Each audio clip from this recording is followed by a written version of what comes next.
Hello दोस्तों, कैसे हैं आप सब? उम्मीद करती हूँ आप सभी अच्छे से होंगे। आज मैं आप लोगों को जो कहानी सुनाऊँगी, उस कहानी का नाम है गरीब की हाय का नतीजा। एक बार एक गाँव में राजू नाम का एक व्यक्ति रहता था। राजू बहुत ज़्यादा गरीब था।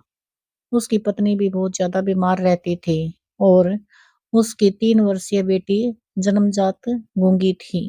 एक दिन जब राजू अपने घर आया तो उसने देखा कि उसकी पत्नी शर्मिली बहुत बुरी तरह से खांस रही थी।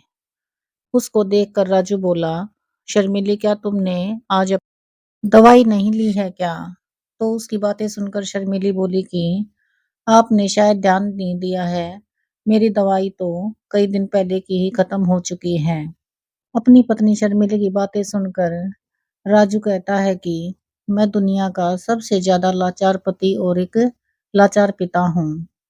शर्मिली जो अपनी पत्नी का सही से इलाज भी नहीं करवा सकता। राजू की बातें सुनकर शर्मिली कहती है कि आप उदास मत होइए, इसमें आपकी कोई भी गलती नहीं है। धन तो हमेशा स्त्री के नसीब का ही होता है। मेरा ही नसीब फूटा हुआ है, वरना आपने तो अपनी तरफ से पूरी कोशिश की है। आप मुझे एक वादा कीजिए। शर्मिली की बातें सुनकर राजू कहता है कि कैसा वादा? शर्मिली फिर कहती है कि मेरा तो अंतिम समय निकट आ गया है। मुझे यह पता है, जब आप मुझे डॉक्टर के पास लेकर गए थे तो उसने कहा था कि अब मेरे पास ज्यादा समय नहीं बचा हुआ है।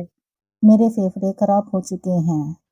शर्मिली की बातें सुनकर राजू बोला, ऐसा नहीं कहते शर्मिली, मैं अभी इसी वक्त डॉक्टर के पास लेकर तुम्हें चलूंगा।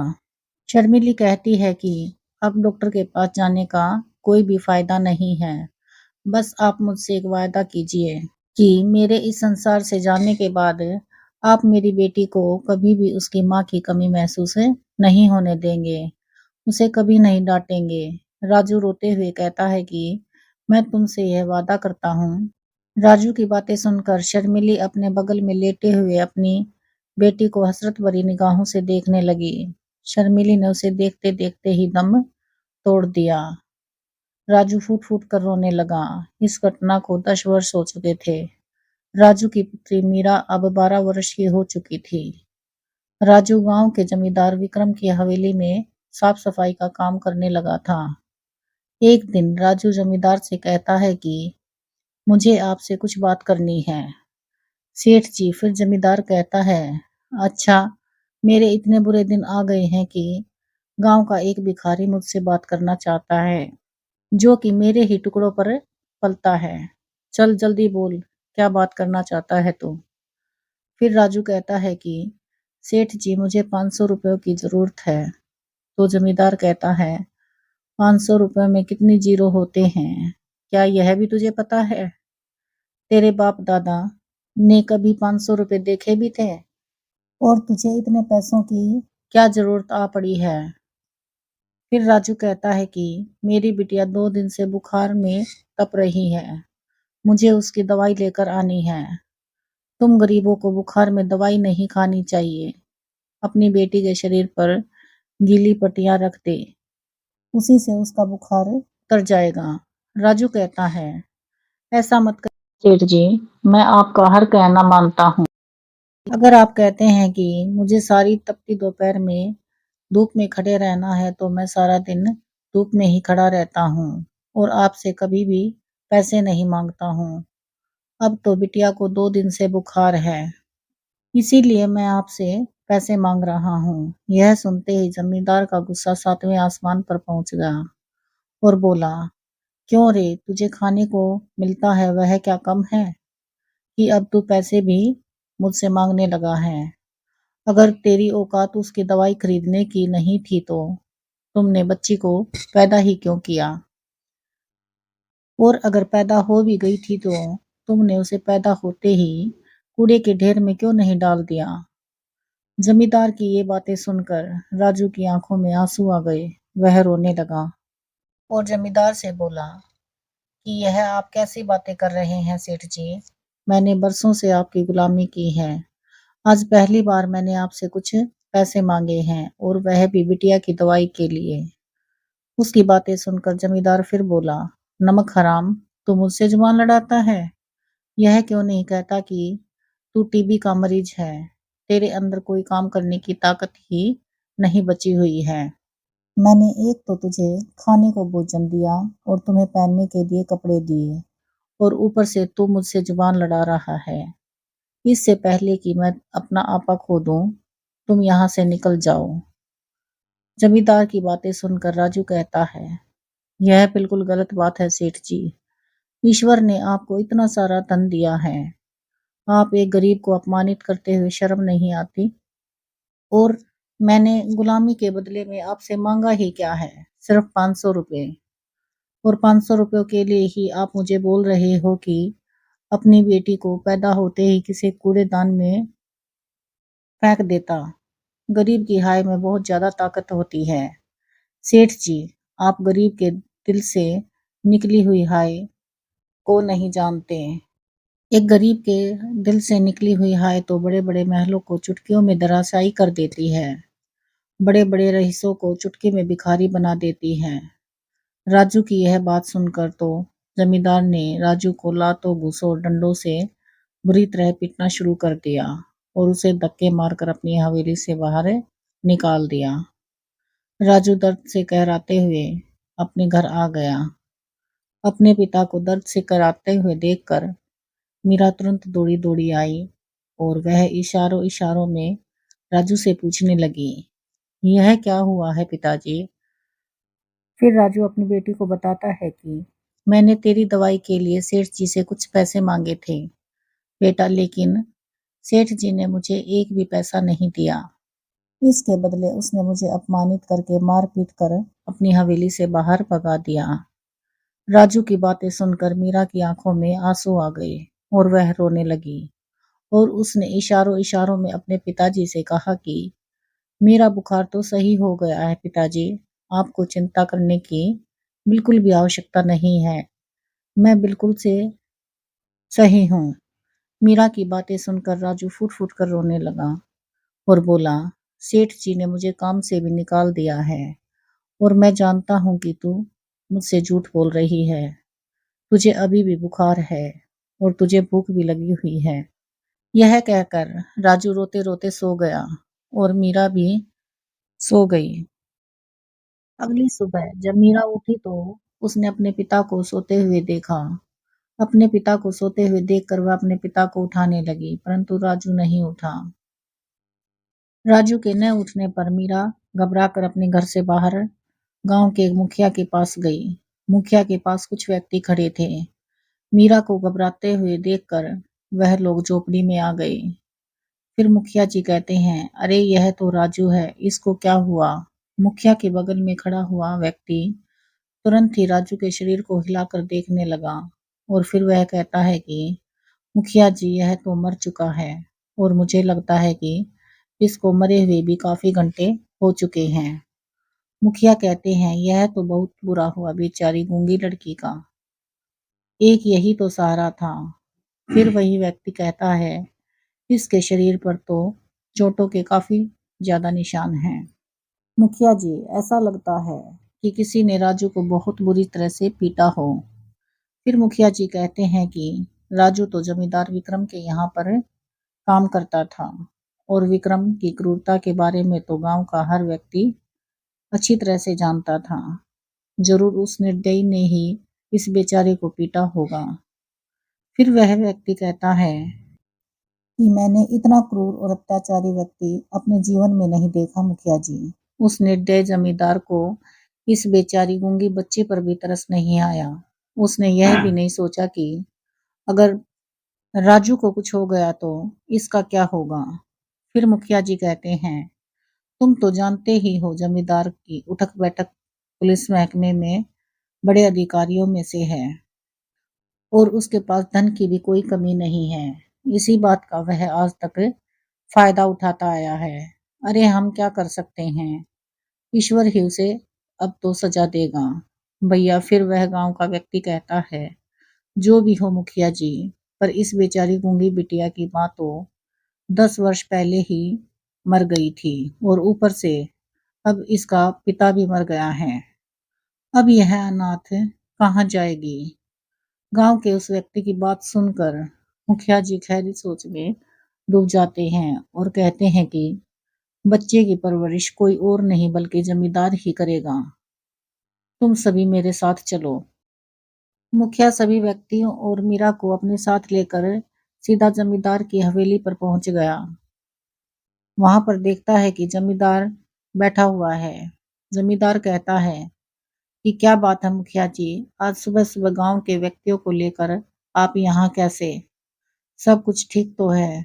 तो मुखिया जी कहते हैं, आपके यहाँ पर राजू बरसों से काम करता था। कल रात को उसकी मौत हो गई है। मुखिया की बातें सुनकर जमींदार कहता है, यह तो बहुत बुरा हुआ। मैंने राजू को कभी भी नौकर नहीं समझा। फिर मुखिया जी कहते हैं, इस बात को तो हम सभी जानते हैं कि आप दिल के कितने अच्छे हैं, लेकिन हम सभी ने देखा है कि राजू के शरीर पर चोट के काफी ज्यादा निशान थे। हमने अभी उसका अंतिम संस्कार भी नहीं किया है। हम सभी ने विचार किया है कि हम उसे पुलिस को सौंप दें और उसका पोस्टमार्टम करवाएं, क्योंकि पोस्टमार्टम से खुलासा हो जाएगा कि आखिर उसकी मौत किस वजह से हुई है। मुखिया जी की यह बातें सुनकर जमींदार घबरा गया, क्योंकि वह जानता था कि उसने राजू को कितनी बुरी तरह से पीटा था। फिर मुखिया जी को जमींदार कहता है, नहीं नहीं मुखिया जी, पुलिस के पास जाकर आप क्या करोगे? राजू का अंतिम संस्कार मैं करूंगा। और जहां तक सवाल उसकी बिटिया मीरा का है, आज से उसकी परवरिश भी मैं ही करूंगा। उसे कभी भी उसके पिता की कमी महसूस नहीं होने दूंगा। जमींदार की यह बातें सुनकर मुखिया व्यंग्यात्मक हंसी हंसते हुए बोला, मुझे आपसे यही उम्मीद थी। हम हर महीने मीरा बिटिया का हाल चाल लेने आते रहेंगे। इतना कहकर मुखिया मीरा को छोड़कर वहां से चला गया। मीरा अच्छी तरह से जानती थी कि जमींदार झूठ बोल रहा था। उसके बाद जमींदार की पत्नी आती है और जमींदार से कहती है कि क्या जरूरत थी आपको मुखिया के सामने अपनी बड़ाई पेश करने की? राजू हमारे लिए क्या कम मुसीबत था, जो कि एक और मुसीबत आपने अपने सर पर मढ़ ली। अपनी पत्नी की बातें सुनकर जमींदार कहता है कि तुम्हारा दिमाग तो ठीक है ना? अगर मुखिया को जरा सा भी शक हो जाता कि राजू को मैंने पूरी तरह से पीटा था, तो वह राजू की लाश का पोस्टमार्टम करवाता। और अगर गलती से भी राजू का पोस्टमार्टम हो जाता तो हम सब की इज्जत मिट्टी में मिल जाती और हम सभी जेल की चक्की पीस रहे होते। तुम जरा दिमाग से भी काम लिया करो। जमींदार की बातें सुनकर जमींदार की पत्नी कहती है, यह सब तो ठीक है, पर अब इस गूंगी का क्या करना है?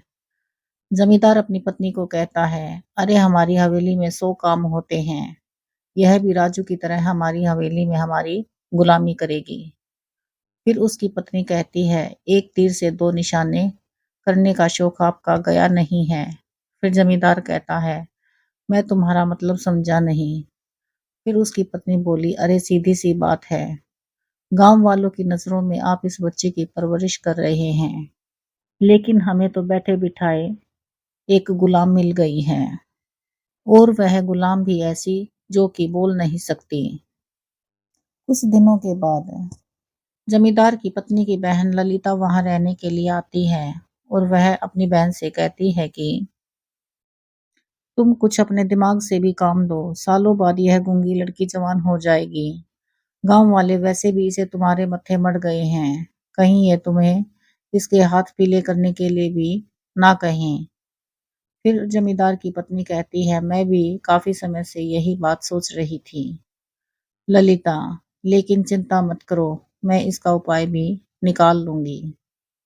कुछ ही देर बाद जमींदार की पत्नी अपनी बहन ललिता से कहती है कि मैंने एक उपाय निकाल भी लिया है, और वह उपाय भी ऐसा है कि सांप भी मर जाएगा और लाठी भी नहीं टूटेगी।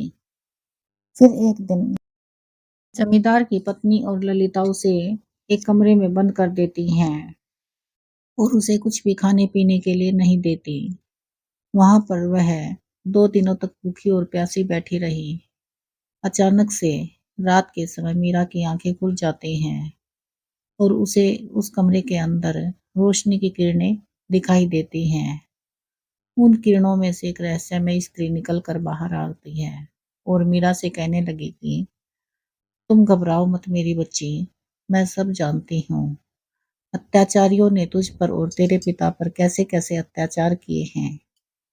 तेरे पिता को जमींदार ने कितनी बुरी तरह से पीट पीट कर मार डाला। अचानक ही मीरा को अपने अंदर अजीब सा बदलाव महसूस होता है। फिर वह स्त्री कहती है कि मीरा अब तुम गूंगी नहीं रही, अब तुम बोल सकती हो। फिर मीरा बोलने लगी, यह कैसे हो सकता है? मैं तो जन्म से ही गूंगी हूँ, मैं कैसे बोल सकती हूँ? और आप कौन हो? फिर वह कहती है, कुछ समय के बाद तुम्हें सब कुछ पता चल जाएगा कि इन निर्दयी लोगों ने तुम्हें 2 दिन से भूखा रखा है। फिर मीरा बोली, हाँ, इन लोगों ने मुझे 2 दिन से कुछ भी खाने के लिए नहीं दिया है। उस रहस्यमय स्त्री ने अपने जादू से मीरा के सब मनपसंद व्यंजन मीरा के सामने रख दिए। मीरा ने पेट भरकर खाना खाया। कुछ देर बाद सुबह हो गई। उधर जमींदार की पत्नी और ललिता कहती हैं, चलो जरा चल कर देखते तो हैं कि मीरा का क्या हाल है। मुझे यकीन है कि वह गूंगी मर गई होगी। जमींदार की पत्नी और ललिता ने जैसे ही कमरे के दरवाजे खोले तो उन्होंने देखा कि मीरा नए कपड़े पहने हुए कुर्सी पर आराम से बैठे हुए केला खा रही थी। फिर ललिता कहती है कि अरे, हम लोग तो यह समझ रहे थे कि यह तो मर गई होगी, मगर यह तो बैठकर आराम से केले खा रही है। फिर जमींदार की पत्नी कहती है, यह सब तो ठीक है ललिता, मगर इसके पास में केला आया कहाँ से? यह कमरा तो बरसों से बंद पड़ा हुआ है। फिर ललिता पूछती है कि तुम मुझे सीधे सीधे बता दो कि तुमने यह केला किससे लिया है, या तुम्हें यह केला किसने दिया है। हमने तो कमरे के बाहर ताला लगाया हुआ था। फिर कमरे के अंदर कौन आया और कौन तुम्हें केला देकर गया? अपनी बहन ललिता की बातें सुनकर जमींदार की पत्नी कहती है कि ललिता, तुम भी किससे पूछ रहे हो? मीरा तो गूंगी और बहरी है, ना तो यह सुन सकती है और ना यह बोल सकती है। ललिता अपनी बहन की बातें सुनकर कहती है कि यह हमें इशारों से तो समझा सकती है कि यह केला इसको किसने दिया है। ललिता की बातें सुनकर मीरा कहती है कि मुझे यह केला एक स्त्री ने दिया है, जो कि इन किरणों में आई थी। मीरा को बोलता हुआ देखकर जमींदार की पत्नी और ललिता को चक्कर आ जाते हैं। और फिर जमींदार की पत्नी कहती है कि हे भगवान, यह कैसे हो सकता है? यह लड़की तो जन्मजात गूंगी है, लेकिन यह तो बोल रही है। फिर ललिता कहती है, अरे काहे को घबराती है? तू तो जरा जरा सी बातों पर ही डर जाती है। कहीं यह लड़की नाटक कर रही होगी। यह कोई गूंगी बहरी नहीं है। क्या भला कोई जन्मजात गूंगा कभी बोल सकता है? फिर वह कहती है, ये लड़की अब इस केले को खाना बंद कर और बाहर आ जा। मीरा उस रहस्यमयी जादू स्त्री को देख रही थी और वह रहस्यमयी स्त्री सिर्फ मीरा को ही दिखाई दे रही थी। उस स्त्री ने मीरा को उन दोनों के साथ जाने के लिए मीरा को कहा। मीरा जमींदार की पत्नी और ललिता के साथ चली गई। फिर ललिता कहती है, चल जा मेरे लिए एक गिलास पानी लेकर आ, बहुत जोरों से प्यास लगी हुई है। ललिता ने यह कहा था कि जग अपने आप उठकर ललिता के पास आ गया। यह देखकर ललिता की तो चीख ही निकल गई। ललिता की चीख सुनकर उसकी बहन दौड़ी दौड़ी ललिता के पास आई और बोली कि क्या हुआ बहन, तुम इतनी जोर से किस लिए चिल्लाई? तो ललिता घबराते हुए बोली, भूत भूत, यह लड़की तो भूत बन गई है। फिर जमींदार की पत्नी कहती है कि तुम क्या बकवास कर रही हो? ललिता, कुछ देर पहले तो तुम बड़ी बहादुर बन रही थी, झांसी की रानी के जैसी बातें कर रही थी, और अब सूखे पेड़ की तरह थरथर कांप रही हो। तुम रुको, मैं अभी इस लड़की को सबक सिखाती हूँ। जमींदार की पत्नी मीरा को मारने के लिए जैसे ही दौड़ी कि अचानक उसे ऐसा लगा कि उसका पैर किसी ने पकड़ लिया हो। फिर जमींदार की पत्नी कहती है, अरे मेरा पैर किसने पकड़ा है? जमींदार की पत्नी का पैर तो उसी रहस्यमय स्त्री ने पकड़ा हुआ था, परंतु वह उन दोनों को दिखाई नहीं दे रही थी। इसके बाद उस रहस्यमय स्त्री ने जमींदार की पत्नी को उठाकर फर्श पर पटक दिया। जमींदार की पत्नी दर्द से चीख उठी। यह सब देखकर ललिता उठकर बाहर की तरफ भागी और जमींदार के पास गई। ललिता को हांफता हुआ देखकर जमींदार कहता है कि क्या बात है ललिता, तुम बहुत ज्यादा घबराई हुई हो। तो फिर ललिता बोलती है, अरे वह गूंगी और बहरी लड़की को जो तुमने रखा हुआ था ना, वह लड़की बोल रही है और भूत बन चुकी है। मेरे पास पानी अपने आप चल कर आ रहा था जब मैंने उससे पानी मांगा, तो यह सब क्या हो रहा है। उसकी बातें सुनकर जमींदार कहता है, तुम क्या अनाप शनाप बके जा रही हो। जरूर ही उस लड़की ने तुम्हें बेवकूफ बनाया होगा। मैं जाकर देखता हूँ। ललिता की बातें सुनकर जब जमींदार कमरे में जाता है तो देखता है कि उसकी पत्नी फर्श पर लेटी हुई दर्द से कहरा रही थी कि तभी अचानक कमरे में रखा हुआ डंडा खुद ब खुद जमींदार को बुरी तरह से पीटने लगा। डंडे से पीटते हुए जमींदार कहता है कि अरे यह कैसे हो सकता है। डंडा खुद मुझे कैसे मार सकता है। यह तो वही डंडा है जिससे मैंने राजू को बड़ी बेदर्दी से मारा था।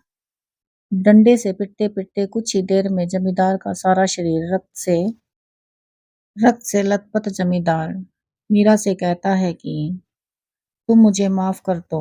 मुझे पता है कि मैंने तेरे पिता राजू के साथ बहुत बुरा किया था। मैंने उस बेचारे को इसी डंडे से बुरी तरह से पीटा था। लेकिन मेरी बात का यकीन मानो, मुझे नहीं पता था कि वह मर जाएगा। इस डंडे को किसी भी तरह से रोक दो। वह चिल्लाता रहा और पिटता रहा, परंतु वह डंडा नहीं रुका, बल्कि एक डंडा और उठकर वहां कोने से आया और जमींदार की पत्नी और ललिता को पीटने लगा। दोनों बहनें खूब चिल्लाती हैं और कहती हैं कि हमें छोड़ दो। फिर जमींदार की पत्नी कहती है कि हमें क्षमा कर दो। अरे ललिता बहन, मैं तुमसे कह रही थी कुछ तो गड़बड़ है, कहीं मीरा भूत तो नहीं बन गई। तभी अचानक वह दोनों डंडे रुक गए और देखते ही देखते वह शर्मिली के रूप में परिवर्तित हो गए। तभी एक रोशनी फटी। उस रोशनी में से राजू निकलकर शर्मिली के बगल में आकर खड़ा हो गया। अपने पिता राजू को मीरा पहचान लेती है और अपने पिता को देखकर मीरा पूरी तरह से चौंक जाती है और मीरा कहती है, पिताजी आप तो मर चुके हो, फिर आप यहाँ कैसे। अपनी बिटिया की बातें सुनकर राजू कहता है, हाँ बिटिया, यह मैं ही हूँ और यह रहस्यमयी छतरी और कोई नहीं बल्कि तेरी माँ है। मीरा रोते हुए शर्मिली से जाकर लिपट जाती है। अब वह सब लोग शर्मिली और राजू को देख सकते थे। उनको देखकर जमींदार कहता है, शर्मिली और राजू तुम तो दोनों मर चुके हो, फिर तुम जीवित कैसे हो सकते हो। जमींदार की बातें सुनकर राजू कहता है, हाँ तूने सही कहा पापी, लेकिन तूने और तेरी पत्नी ने मिलकर मेरी बेटी पर इतने ज्यादा अत्याचार किए कि मुझे और मेरी पत्नी को इस दुनिया में दोबारा आना ही पड़ा। हम दोनों की आत्माएं तड़प उठी अपनी बेटी पर होते हुए अत्याचार को देखकर। फिर जमींदार की पत्नी कहती है कि हमें क्षमा कर दो और ललिता भी कहती है कि हमें माफ कर दो।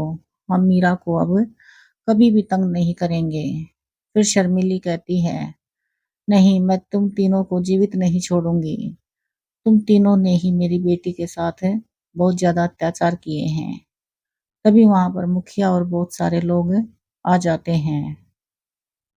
सभी गांव वाले लोग हैरत से राजू और शर्मिली की ओर देखने लगे। फिर मुखिया राजू और शर्मिली से कहता है कि अब इन्हें छोड़ दो। आज से मीरा मेरी बिटिया है। इन्हें इनके किए की सजा कानून देगा। मुखिया की बातें सुनकर राजू कहता है कि नहीं मुखिया जी, यह तीनों पापी अपने पैसे के दम पर फिर से बाहर आ जाएंगे और फिर से मुझ जैसे गरीबों को मारेंगे और उनके बच्चों पर अत्याचार करेंगे। यह तीनों इंसान के नाम पर कलंक है। फिर शर्मिली भी बोली, इन तीनों ने गरीबों पर बहुत ज्यादा अत्याचार किए हैं। इन तीनों ने तो अत्याचार की हद पार कर दी है। अब तो इन तीनों की मौत ही निश्चित है।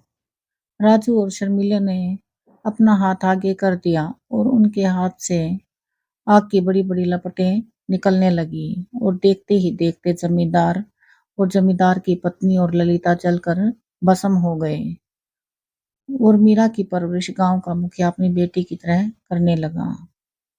मुखिया के पास राजू और शर्मिल की बेटी मीरा खुशी-खुशी रहने लगी और बड़ी होने लगी। तो दोस्तों आप लोगों ने देखा कि इस कहानी में जमींदार और उसकी पत्नी और उसकी साली की कैसी दुर्दशा होती है। इसीलिए कहते हैं कि गरीबों की कभी भी हाय नहीं लेनी चाहिए क्योंकि एक हाय पूरे पूरे घर का सर्वनाश कर सकती है। आज के लिए बस इतना ही। अगर आप लोगों को हमारे द्वारा सुनाई गई कहानियाँ अच्छी लगती हैं तो प्लीज़ लाइक, शेयर और सब्सक्राइब अवश्य ही करें। राधे राधे।